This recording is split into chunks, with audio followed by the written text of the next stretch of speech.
Thank you. And one final update is from me, and it's about Earl Marshall. This is our annual event starring politicians. We will be live streaming this on the 26th of March, which is a Friday, at the end of next month. Speakers will be announced closer to the time, but until then, you can find it on our Facebook. So hope to see you all there. Okay, great. Now we'll move on to the table debate of this evening with the motion, this House would replace human workers with machines. So the opening for tonight's debate is Ross. So whenever you're ready, Ross, I'll set you a 5-minute timer. Good evening, everyone. I hope you all are well. As the opening speaker of tonight, it is my duty to introduce and explain the core issues of this debate. This House would replace human workers with machines. Of course, what we all know, but this motion doesn't say, is that we're actually very close to the point of being able to achieve this. It's already begun. But to look at whether we should support this change, several factors must be considered. Firstly, the fundamental question, why? Why should we replace human workers with machines? The answer is, of course, incredibly obvious and incredibly simple, but I'm going to make us work to get there. The first tool humanity ever used was probably a stick. Kobo Abe certainly thought so. Tools and technology since the very beginning of mankind have been used as extensions of the human body, and the stick from back then shares the same purposes as the tools we use today, to make our work easier and in turn to make our lives easier. The underlying intention behind almost every single technological innovation in history, if you ignore profit, has been to make human life easier. What is the goal, the logical end point of this way of thinking? Of course, the easiest work is the work we don't have to do in the first place, automation. We began using sticks, and now we're building machines that build machines that operate the sticks. This will undoubtedly affect everyone. But the arrival of new technologies affecting how people work and live is not a new concept at all. The most obvious example is, of course, the Industrial Revolution, which of course revolutionized how people worked and lived. However, if you studied your GCSE history, you would know that with this revolution came significant social and environmental changes, which were predominantly detrimental to many people. The social change that it caused is in principle very similar to what is predicted to happen if and when automation becomes standard. People will be out of jobs, legislation and governments will be not well equipped enough to handle the fallout of it, and the affected people likely won't be very happy. That is the current consensus of what will happen. The Industrial Revolution sits in a long line of catalysts of great societal change. The internet is the most recent one. It's the cause of the greatest changes in recent history, and the next great catalyst will be automation. Society will not remain the same as when automation becomes standardized, just as how society has significantly changed since the dawn of the internet.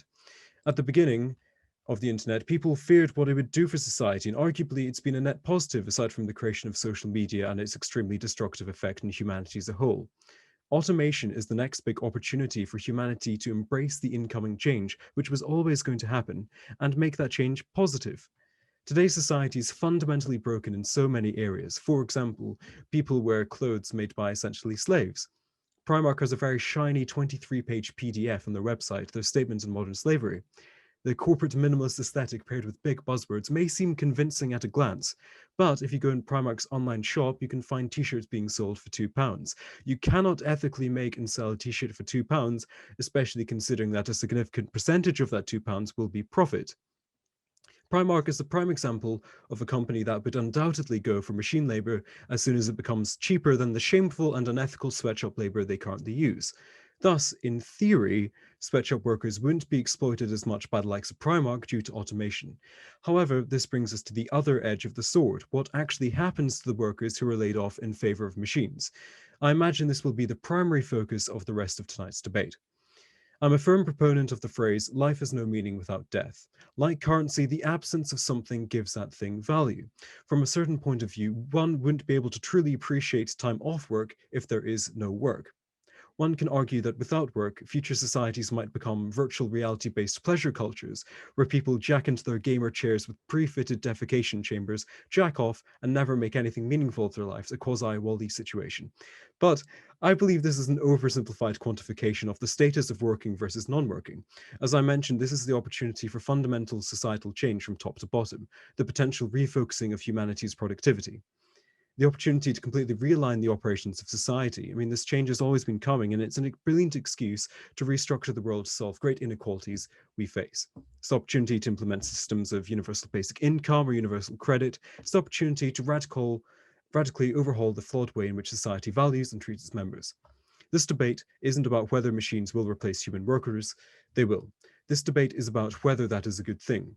It's an incredibly nuanced area. There are potential massive net positives and potential massive net negatives. All we know is that great societal change is coming, and a science proposition, I believe automation is the opportunity to fix society from top to bottom. Thank you very much for listening. I greatly look forward to seeing where this debate will go. Thank you very much. And thank you very much, Ross, for the opening speech of the night. Now we move over to Helen with the opening opposition speech of the night for the motion, "This House would replace human workers with machines." So whenever you're ready, Helen. Well, I agree that in a utopian system where capitalist and corruption doesn't rule the entire world, the implementation of automation would be a good thing. That's sadly not the world we live in. We live in a world that is inherently capitalist, and therefore the systems of capitalism will never allow equality. And the only consequences I can foresee of this motion is bad ones for human beings who we care about. I'm going to start with rebuttal, and it's going to segue nicely to my first point, basically. So Ross told us this is the opportunity for fundamental social change. He gave us UBI and universal credit as examples. I don't think that under the status quo, in any way in which any Western country is moving, that these things will be implemented to the extent that it will help people not be disadvantaged by this motion. What do I mean by that? I don't think in the UK, with a conservative government in power for as long as I can remember, we're ever going to be in a situation that passes UBI, especially because the party that's supposed to be in favor of that is not very good at getting itself elected. So I don't think that these fundamental social changes are going to happen. I think we're going to have more of the status quo and worse of the status quo. Yes, I'll take George. You claim that the government would never consider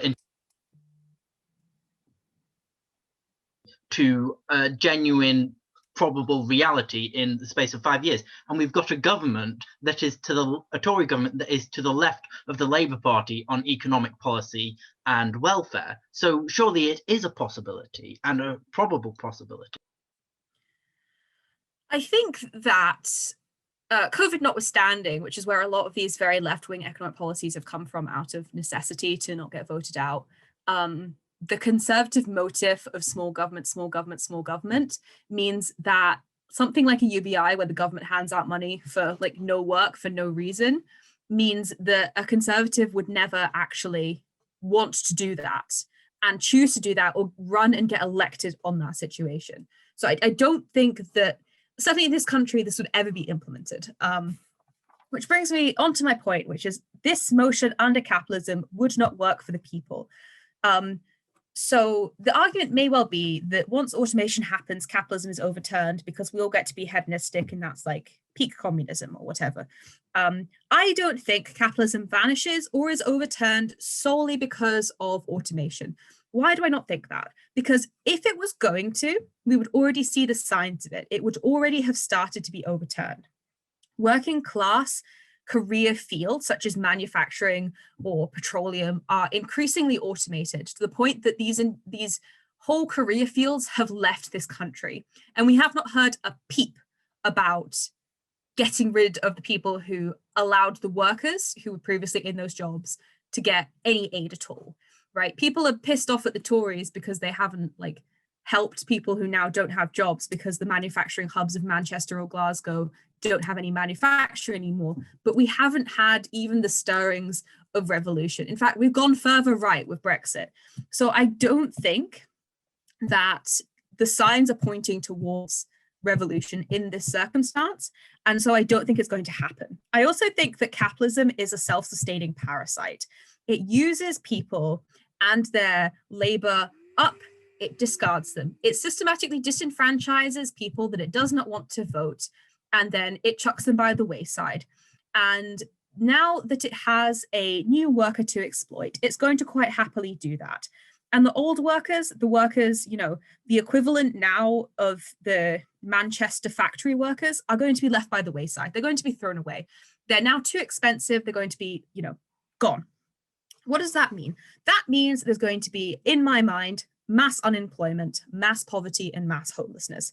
There's also going to be a difficulty to get in on human jobs, such as engineering or managerial positions required to direct these machines. And it's going to create a job market that is very competitive and only accessible to the upper classes.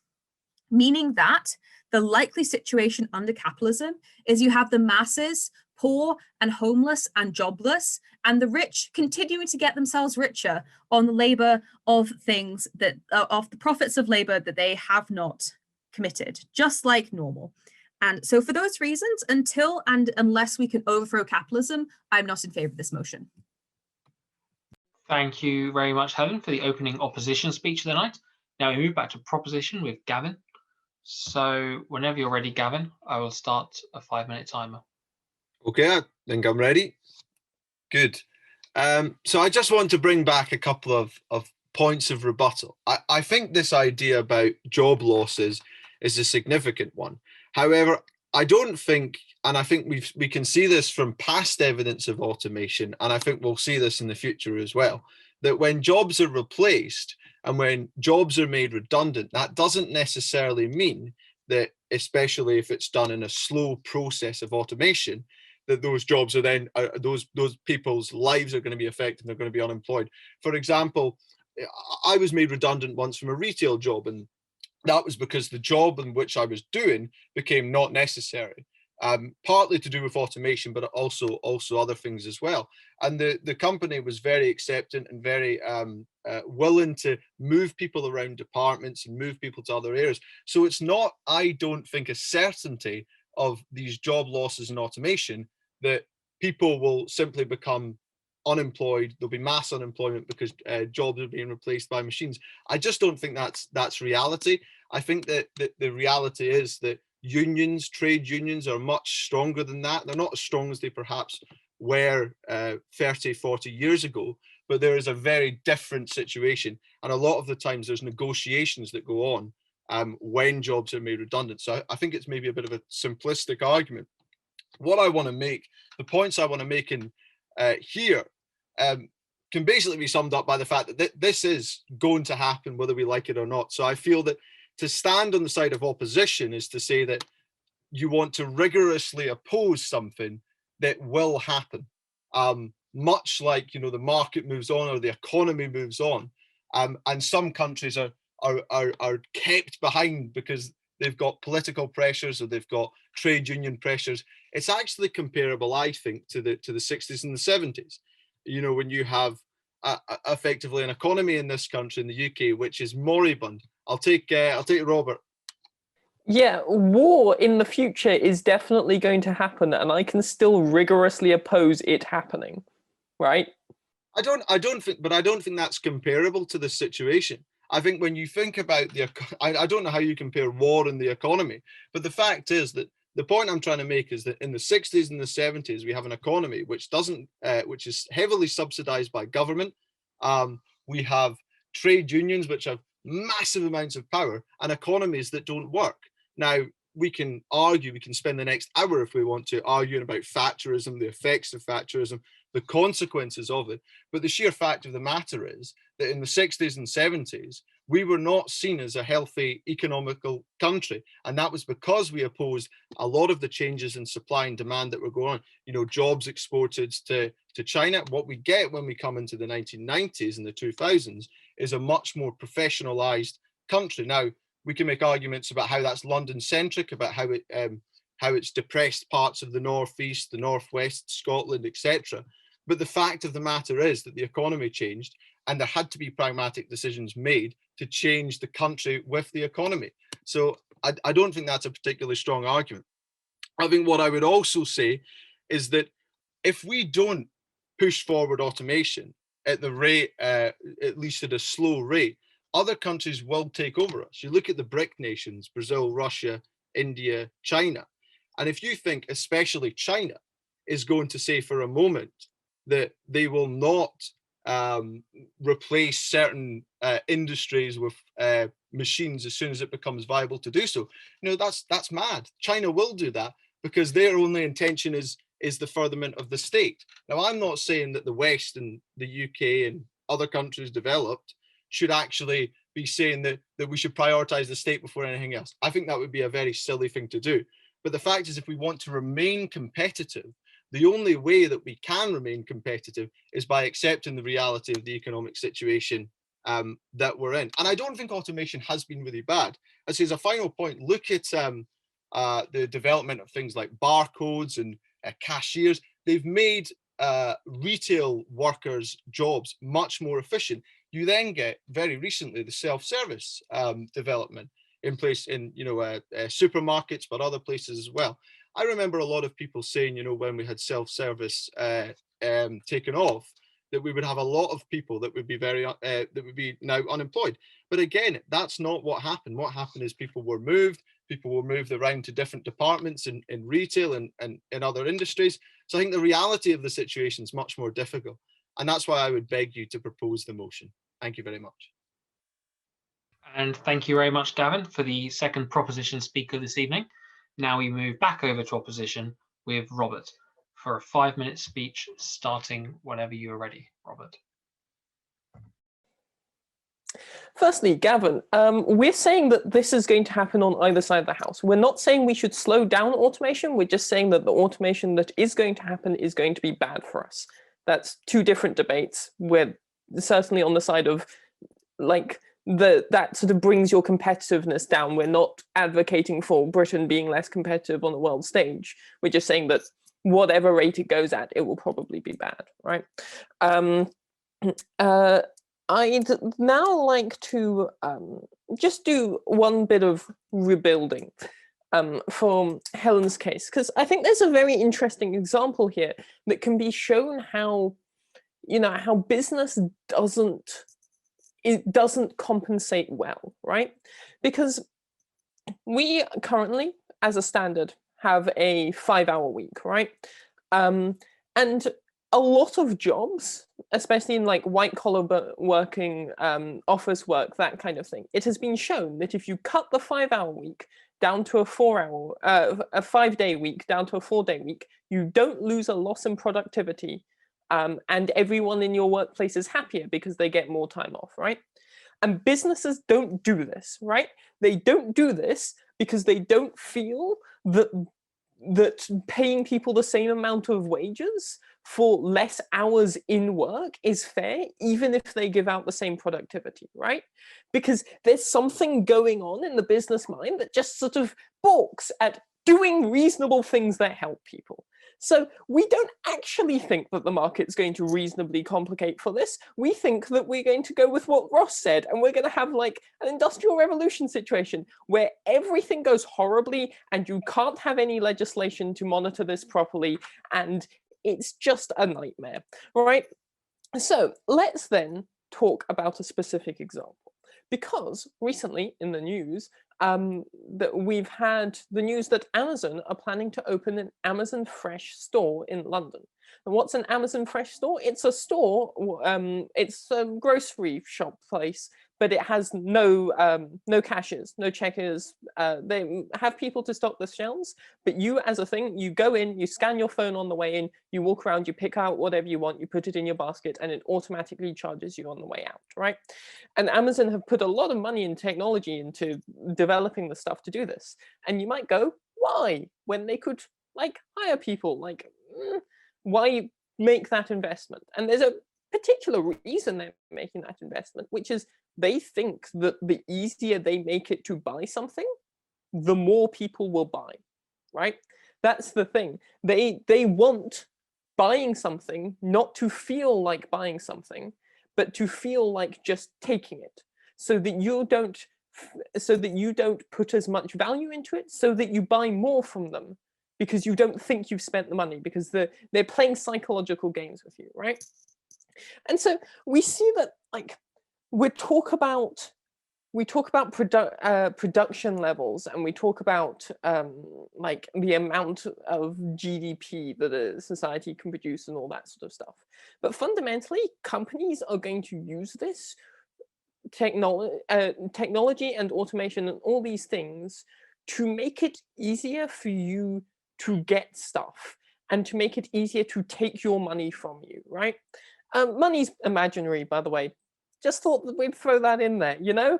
Like, if you buy something with debt, that money was just magicked out of thin air by a bank. Like, that's how the economy works. So what they're going to want you to do is they're going to want you to go into more and more debt so they can magically produce more and more money that they can then give them to themselves, them being the generalized term for the upper class, right? And then they're left with a bigger number on their computer screen, right?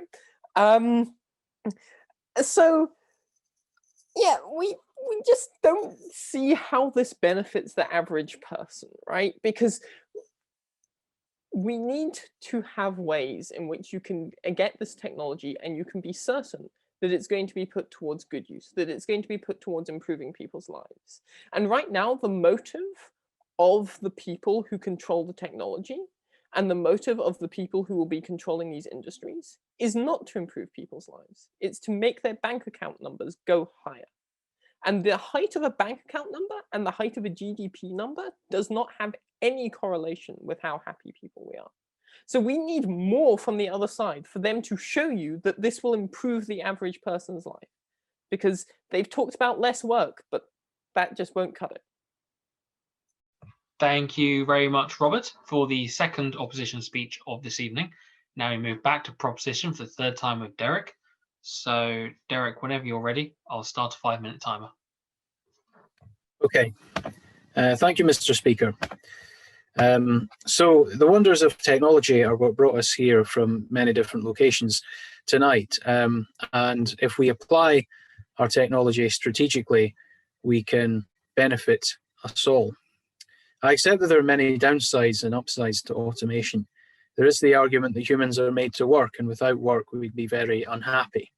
That's true to an extent, but the kind of work we predominantly do today is not the kind of work we are made for.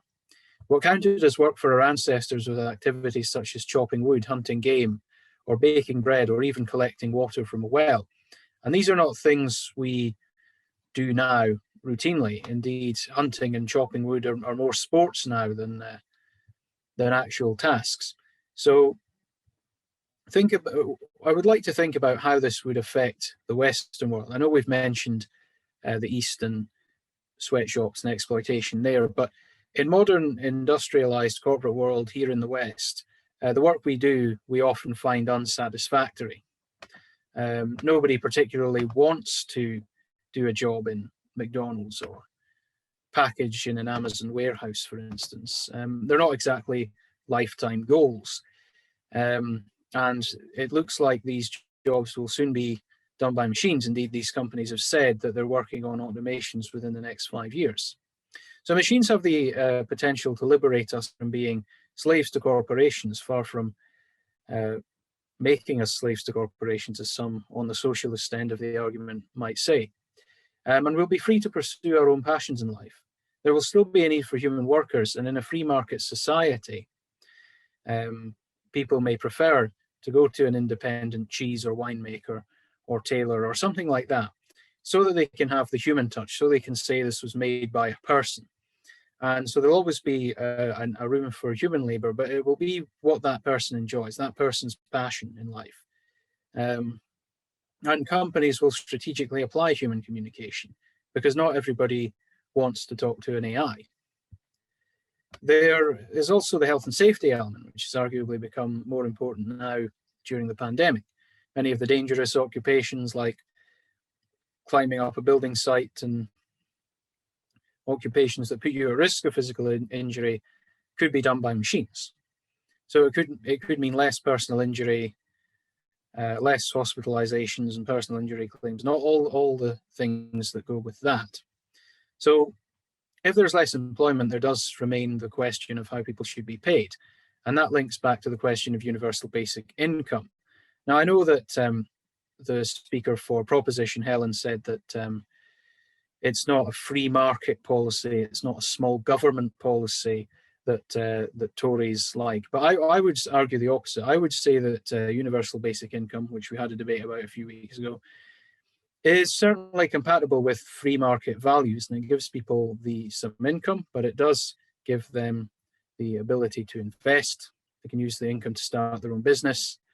And automation will give people more options in what they can do. You won't be expected just to go into some menial job straight after leaving school or graduating or whatever. So it will also mean that there will be more higher paid white collar jobs that will survive. There will always be a need for human lawyers, scientists, journalists, CEOs, engineers, and yes, even human politicians, having the potential to boost everybody's aspirations in life. In other words, the fun jobs will remain and the boring, tedious ones will be left to be done by the machines. So it's an exciting time to be alive. And the revolutions in the workplace to come are something to be celebrated. And indeed, many on both the left and the right welcome automation. They want to see the changes for the humans to become the ones to build the machines or to manage the machines, not the ones who will be doing the jobs that nobody really wants to do, that will be done by the machines. So automation is something that's inevitable, and it's something that we should not stand in the way of. And as long as we keep that human element and people are passionate about the work that we do, then I think we can make a success of it. Thank you. And thank you very much, Derek, for the third proposition speech of this evening. Now we move back again to opposition with Dasha. So, Dasha, whenever you're ready, I'll start a 5-minute timer. So, something we have to address here in this debate is that the government is actively trying to ignore their burden. They're trying to ignore their burden of explaining to us how they would justify the massive losses in workplaces that will happen with mass automation. They are not justifying in any way how will people survive without a job. Because the truth is, and you, Derek, just now stated yourself that we are still keeping the market economy, we are still keeping the capitalism. And the amazing thing about capitalism is that in order to survive, you need to make money. People work low-paying jobs, not because they want to work in low-paying jobs, but because they need money to survive. If you can't provide a framework in which it isn't necessary to make proper money for survival, your policy just won't work in our world, because not even UBI as a policy is there to completely replace all of the personal income for people, because making produce will still cost money for the companies. We still will be buying things. We still need to pay for utilities. We are not erasing all of that from the society. However, what we are doing, and as the motion reads, this house would replace human workers with machines. We are not just talking about some basic level automation. We are talking about replacing people. So if we are doing that, we need to have a working framework in which the government provides everything for the society, whilst everything is produced by machines, like something similar to what Gianni Rodari wrote in his book about, what's it called? The Planet of the Christmas Trees, where the robots underground are making everything and then people just don't have to pay for anything. Yeah, maybe in that utopia it would work. However, the situation we are living in right now is that we have a destroyed economy because we are living in COVID times. We are living in lockdown. People already don't have works. There is already a massive state debt. There is debt for pretty much every single person. We are going through an economic crisis. This economic crisis does not provide us with a good enough economic basis to have full automation. Because even when the Industrial Revolution happened, it happened as there was an uproar in the economy, as the economy was growing. We cannot have the second version of the Industrial Revolution where people are replaced by machines when we are in economic decline. What we are doing with that is we are helping the corporations to spend less money because they don't have to employ workers. However, we are not benefiting in any ways the simple workers, and we are not benefiting the state because there is no policy right now which would imply that the robots would have to be taxed. So people will not be paying taxes from their salary. We do not have that source of income for the state. The companies are taxed the same way, regardless of their workers or not. And they will have even less workers, so they will have to pay even less taxes because they pay taxes based on the workers. So we have less governmental income. From which money will we be able to support people who have lost their jobs if we don't have a framework for that? Especially since we already have a destroyed economy. So the 1%, without a doubt, will be in a really good position if there is full automation, because they don't have to worry about providing good working conditions. They don't have to worry about paying salary, and they still supposed to have some sort of income because they're still producing something, right? The government has lesser income because much more people are jobless. And on top of that, because the government has the responsibility to help their own people, they are constantly giving out money to help their population. However, even that money runs out at one point or another, and it's not enough to fully provide the livelihood of every single citizen that will lose their jobs. The government has failed to provide us with a framework in which it isn't necessary for people to work, or failed to prove their own burden of every single person losing their jobs, because that's what the motion states for us. So because of that, I back to oppose. And thank you very much, Dasha, for the opposition speech. Now we move back to the final time to proposition with George. So George, whenever you're ready, I will start a 5-minute timer. First, I'm going to summarize, then I'm going to talk about Skynet, and then I'm going to slightly horrify the side of prop by advocating for fully automated luxury communism. So SideOp have made various claims about the status quo, such as like capitalist society being self-sustaining. It's not, it is self-destroying, given that it is based upon continuous infinite resource extraction from a finite natural system. Capitalism won't vanish solely with automation. No, but Ross's point was that it gives us the opportunity to overhaul society. SideProp disagrees about the probability of this. They say that there's no chance of revolution, but the signs are pointing towards revolution. Brexit itself is part of such a revolution. Society is polarized, ideologies are clashing with as much fervor as they were in the lead up to the civil wars of the 17th century. So this pandemic has changed the way we see work fundamentally. We can't say the pandemic notwithstanding, because this is the context of this debate. The pandemic affects anything. What is considered essential work and what is considered trivial work are not what we have been told. All these bankers sitting in their glass towers in Canary Wharf insisted that they were so important, that they were so vital to our economy and society, that they had to be bailed out. That's bullshit. They're bullshit jobs, as the late David Graeber puts it. So the first step in building a fully automated world is universal basic income. Now, as I said, it previously existed in an ethereal nether space that social policy comes from, but now it is really truly a possibility that all parties and groups are seriously discussing. I, for one, welcome our red Tory overlords. So automation is inevitable. As Gavin illustrated, we became the sick man of Europe because of our opposition to progress. We will be overtaken by developing second world India, China. So Ross illustrated this in how Primark, currently dependent upon modern slavery, would easily take machine labor when it becomes cheaper than those sweatshops.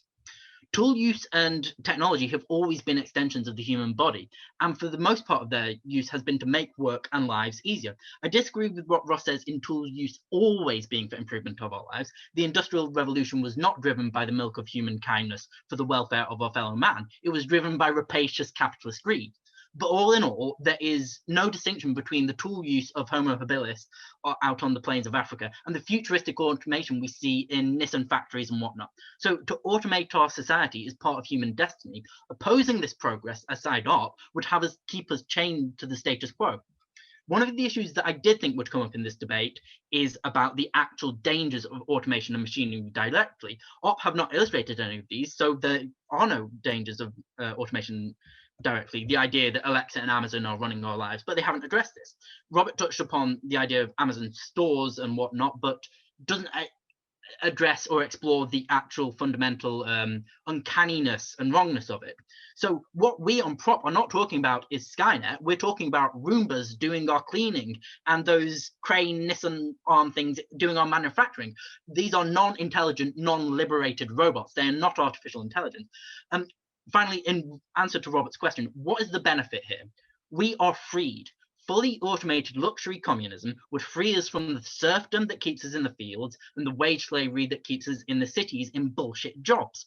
As Ross illustrated, automation would not result in us all living in experienced machines with hedonistic pleasure. It would rather allow us to explore our vocations and our pursuits and interests that we want. So science, technology, research, development, poetry, art, all these things will come because we have the free time, because we have been liberated from wage slavery. You can divide human history into 3 distinct periods: before the agricultural revolution and settlement of civilization in the Near East, from the agricultural revolution to the industrial revolution, so that's all of written history, kings, queens, gods, empires, plagues, pandemics, wars, and famines, and now the present day after the industrial revolution. We now have a chance to go a different way. Because really, what are the other alternatives? We either carry on as we are, status quo, as the capitalists would have us, carry on destroying our planet and making us all deeply, deeply miserable, or we are forced back into the fields at gunpoint, like Pol Pot would have us, creating chaos and famine. So we on Side Proposition would recapture that prehistoric leisurely lifestyle in all its 21st century glory with all our medicines and technology. We would be liberated both from the factory and the fields, and all mankind would be free to pursue our interests without being treated as peasants or wage slaves. So this is what we on Side Proposition are offering you: techno-communism. If you want a world that is better for us, better for our children, better for our environment, and better for our society, then we will accept this motion, replace workers with machines. In all solidarity, I am proud to close the proposition. Thank you. And thank you very much for that closing speech of Proposition George. To the final opposition speech of the night, which is Fiyin. So whenever you're ready, Fiyin, I'll start a 5-minute timer. So, a child that tells the old and experienced that they don't know anything misses the opportunity to do better and will make the exact same mistakes and worse. Side Proposition have talked about wanting to liberate people, wanting to have a utopia, wanting to do better. But on our side of the house, on opposition, we've given you that human work and automation are not mutually exclusive. Instead of Side Propositions convoluting factors, bringing in techno-communism and everything else underneath the sun, we've given you concrete evidence and concrete examples about why we don't regret automation, we don't, but we're saying we should be cautious as we move forward and not just leave people behind. So the structure of my speech today is basically going to be going down the table and giving you why Robert, Helen, and Dasha have brought brilliant points that need to be taken seriously, because we are not against this, but we are saying that we need to be careful because there are people who have been left behind. There are consequences that have happened that we have not dealt with in companies and corporations that needs to be taken very seriously if this utopia is to ever be achieved. So in the first prop, we get this idea of, Sullivan inequalities, culture change, and no more slave labor. But this is taking down really well across the bench, because we have Helen bringing us right back to reality. Helen gives us the idea that, the government's motive is not there. The government is not interested in doing this. And even if they did, the culture within the government in terms of how they treat people and workers would remain the same. And so, we kind of are launching people into even more poverty. She then gives us the idea that, a very, very concrete example of how industrial, workers in Manchester and Gossip have been left behind. These are people who are real life examples of automation, having benefit for human workers. And we can see that the impact that that's had in terms of they haven't received that benefit that the other side is giving us, this utopia. Where is their utopia? We don't see it. And that's the concrete example that she gives us. We also see that even at the point at which people have jobs, at least they can unionize, at least they can draw attention to the issues within their communities. Their jobs gives them sort of status and the ability to draw the attention of the world, draw the attention of government to their issues. When you don't give them the job under the status quo, how are these people meant to demand attention from these corporations and from their government? They can't do that, right? So if we go on to Prop 2, we have this idea that, oh, slow automation still has the same effect, whether it's slow. I mean, Helen and Robert lament that whether it's fast or slow, it's having the same impact. And then Gavin gives this idea of like a personal antidote. But again, it kind of clashes with all the industrial job loss that Helen talks about, and in terms of the impact that those people have not received any sort of benefit. So it took that down, right? Yeah. So yeah, and then there was the idea that, oh, we're opposing everything that's happening, but we said no, we're bringing reality. The changes they suggest they haven't given us any concrete benefits or any concrete reason as to why, you know, what is the safety net for catching human workers when this happens. Then if we go on to third prop, they give us this idea of like, oh, this is not the work we're made for, you know, blue collar jobs, ew, we don't want that. But then in their speech, they give us the point that, oh, but people are going back to chopping wood for sport. People are doing the old things for fun. I think that suggests that there's probably an inherent goodness, an inherent thing that people enjoy about simple work, and it minimizes, you know, those kind of jobs that maybe, I mean, if personally, not everybody's aspiring to be a lawyer or politician or whatever. Some people like the simple life. Some people like to fetch wells from water. Some people there's a huge movement of people going back to that state of living. So we think that like, that doesn't stand in terms of, yeah, automation can happen alongside that's at the same time as that's happening. But what we're saying is that we need to be careful that we're not just leaving people behind. Now, to go on to the last point, because I only have less than a minute left. There was this idea of like, oh, liberating people and, you know, no more slave labor and stuff like that. But what we say to that is that like, because of the culture within corporations, because of the culture in the status quo, that's on our side of the house. What we've done really well tonight is give you concrete examples, concrete analysis about why, even if we did replace all human workers with, you know, automation, those people aren't going to be cared about. Those people are going to fall into poverty. They're not going to have a voice because they can't command corporations by striking or by doing things. And also, lastly, just to make another point about how Prof was give an interesting point of, oh, we'll be liberated from those places. Those places will control our human interactions in terms of how they interject on businesses. It's quite interesting. For all those points I've given you, please vote beside opposition. Thank you. And thank you very much, Fiyin, for the final opposition speech of the table. Now we're going to move on to floor speeches. This is one speech per person in the side of proposition, opposition, and abstention to the motion, which is a point on either side or just a comment about how the debate went generally. So who would like to give the first proposition speech of the night for the motion, this house would replace human workers with machines? Prop. Yes, George, I'll give you 3 minutes starting whenever you're ready. Okay, thank you. Starting. I'm not going to use all the 3 minutes, but I just want to come back in with some rebuttal to what Fiyin's analysis was. The idea of universal basic income was brought up on the table 3 times, so I don't see how you can say that we've not proposed any response to the job losses and the safety net, you termed it. So we've talked about universal basic income, and we didn't need to elaborate it because we've already talked about it in the previous debate. But so we're not saying we would have automation and everyone else left out on the street. We would create a society with automation where our needs and resources are met by the automation of our industry. So it's both the automation of industry meets our needs, so food, transport, whatever, and also a universal basic income that side proposition did talk about in our speeches would make sure that nobody falls through the gaps. Then finally, just on the broader idea of the debate, a lot of the time opposition have said, oh, we don't necessarily oppose this, just, and then conch it in caveats, but the motion of this debate is this house would or would not replace human workers with machines. So side proposition are seeing this in a binary. Either you are for or against. There's no technicalities about this motion. It is simply a I would do this or I wouldn't do this. So we're coming at it really from a binary. So that's all I've got to say, but I would say please propose. Thank you very much, George. Would anyone like to give a opposition speech? It's 3 minutes in length. raise your hand now. We'll move on. Oh, Helen. Okay. Whenever you're ready, Helen, I'll start the timer.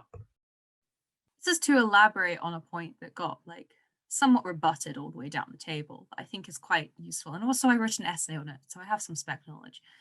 The idea that intellectual jobs aren't going to be replaced, that they're safe, that we can take comfort in our middle class idea that we as people, our brains are unique and that we get to like be comfortable no matter what happens. This isn't true. Automation threatens jobs as prestigious as law because ultimately it's machine learning. A judge, they get information and they decide the outcome of a case. An AI can be trained to do that. AIs are actively being trained to do that right now. A general solicitor's work, so much of that is negotiating contracts and emailing documents back and forth. There are already AIs that do that. And AI in this situation, AI being a machine and therefore part of this motion, pushes out some of the already current law firms. It's much easier to get legal help and mock contracts and stuff online, and it's significantly faster as well. So the idea, no one is safe except from people who don't need to work. People who are already billionaires. And as I pointed out before, the job market for human jobs, for engineering or for like managerial or decision-making positions, that's not going to be a meritocracy. That's going to be an autocracy, basically. You're going to get in if you're someone's son, if you're rich someone's son because they have contacts. And so with capitalism, which isn't going anywhere because it's a stubborn little parasite, you're not going to have any good life chances for anyone except those who are already born immensely privileged. And that is a world that I would be not happy to be in and not a world I want to see. So I would very much look forward to capitalism being overthrown before we can get the machines to do all our work for us. Thank you. And thank you very much, Helen, for the opposition floor speech. Let's go with abstention next. Would anybody like to give an abstention speech? Is that Ross? That is Ross. So, whenever you're ready, I will start a timer. Hi, my name is Ross. So, I don't know if you guys have heard of the really obscure indie film called Avengers: Age of Ultron. Basically, in it, this artificial intelligence goes to the internet and decides humanity's not worth it, let's kill everyone. And if in the future there is a big artificial intelligence that scans through codewords and finds our irrelevant little society and our irrelevant little YouTube channel and clicks on our video and comes across this, can I just say, humanity is horrible, it's awful, but there is the capacity for good. So please don't kill us. Thank you. Wow, thank you very much for that abstention speech. Should we try one final round of floor speeches? If not, we'll move on to the vote and the announcement for next week. Derek. Great. I'll start the time whenever you're ready. Yeah, so there was a couple of rebuttals I want to make. Unfortunately, one of them is going to have to be against my own side here, because I know that George talked about luxury communism. And it seems clear from his remarks that he and I both want the same thing. We want the liberation from menial jobs, and we want people to pursue their passions in life and research and poetry and all the other stuff that he mentioned.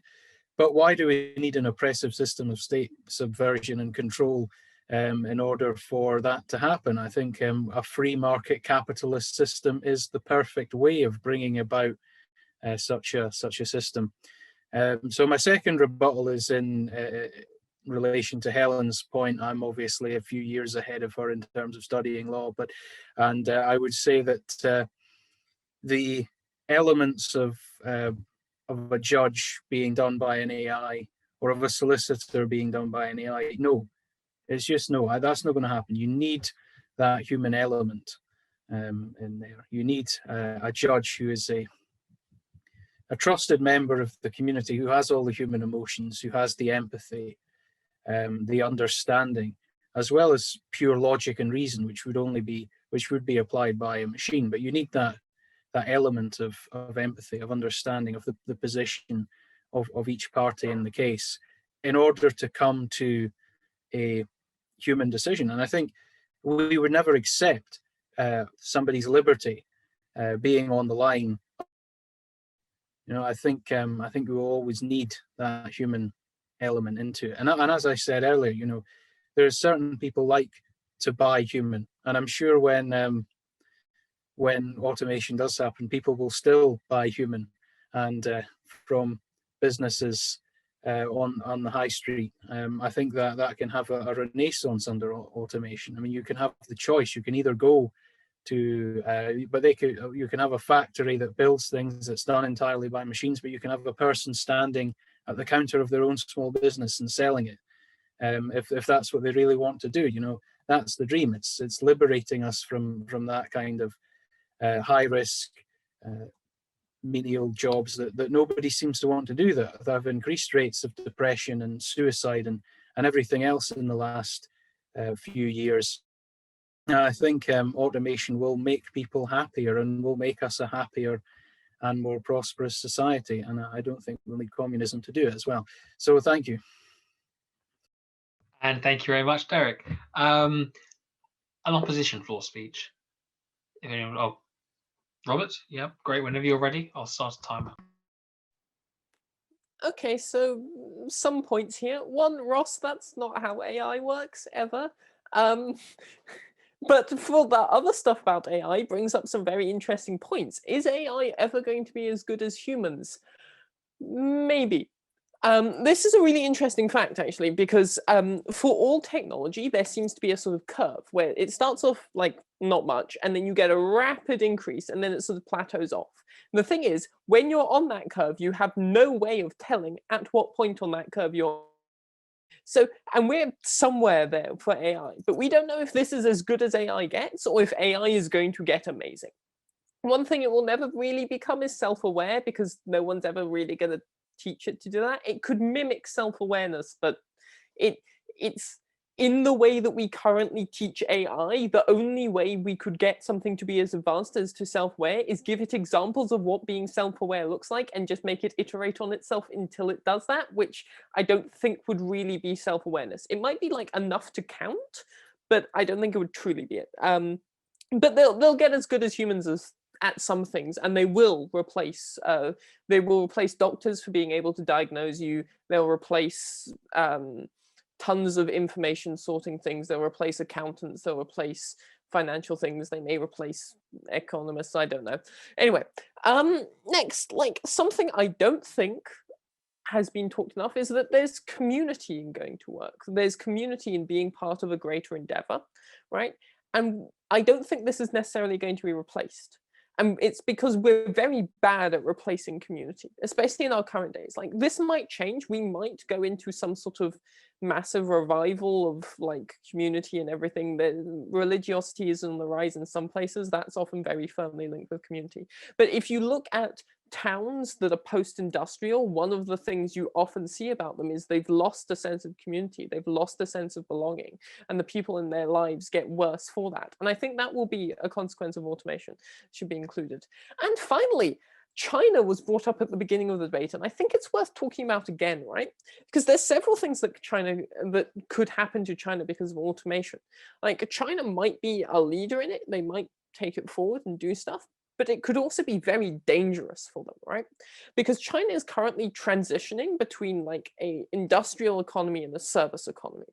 And they might not be doing it fast enough, right? Because China's got a massively aging population, like more so than a lot of other places, at about the same rate as Japan was in 80s or so, when they had the big thing, and their economy has stagnated since then. And that only didn't crash because everyone in Japan invested money into their economy. And so if Western nations and nations that buy stuff from China will automate before China manages to, if they are ahead of the curve, then China doesn't have anyone to sell to, and their entire economy collapses. And the Chinese government is built on promising people a better life, which if that doesn't happen, then shit hits the fan, and that's bad, possibly. Thank you very much, Robert, for that opposition floor speech. Let's call this next one the final speech of the night. It's an abstention speech. If anybody would like to speak, raise your hands now. If not, then Rob wants to speak again. I don't think we can allow that. No, sorry. Yeah, I guess we'll move on to the vote then. So the way we vote in this house is by raising your hand when I say the word proposition to the motion, and when I say the word opposition next. So it'll go like this. This house, all those in proposition for the motion, this house would replace human workers with machines.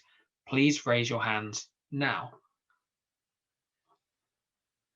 Or write in the side chat as well. Okay, thank you. And all those in opposition to the motion, this house would replace human workers with machines. That is a draw. That is 4v4.